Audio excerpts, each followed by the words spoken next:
Kruženje vode u prirodi. Voda se nalazi svuda oko nas. 3/4 zemljine površine prekriveno je vodom, pa zato zemlju nazivaju plava planeta. Bez vode život nas ne bi bio moguć. Voda se u prirodi nalazi u 3 agregatna stanja: tečnom,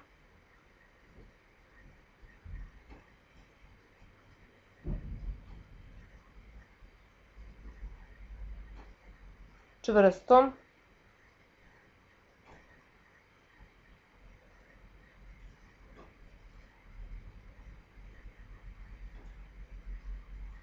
i gasovitom.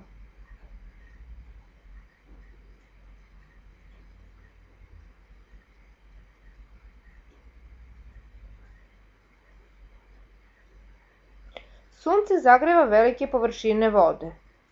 Voda se pretvara u vodenu paru i odlazi u visine.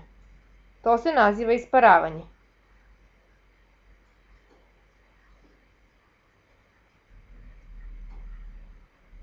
Velike količine vodene pare zgušnjavaju se u oblacima. Oblaci se pune i ta vodena para se kondenzuje u njima. Oblaci se kreću pod naletima vetra i premeštaju sa mesta na mesto.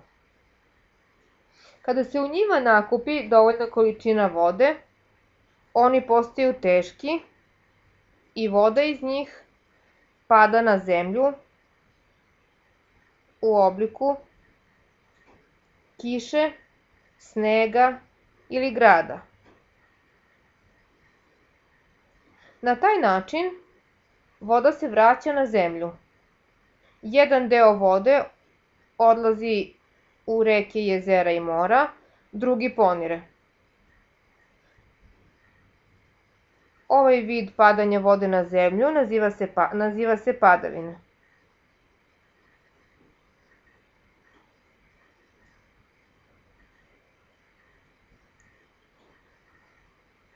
Sva voda se kasnije sakuplja i na isti način sunce zagreva tu vodu, ona isparava, kondenzuje se u oblacima i pada ponovo na zemlju. Ovaj proces naziva se kruženje vode u prirodi.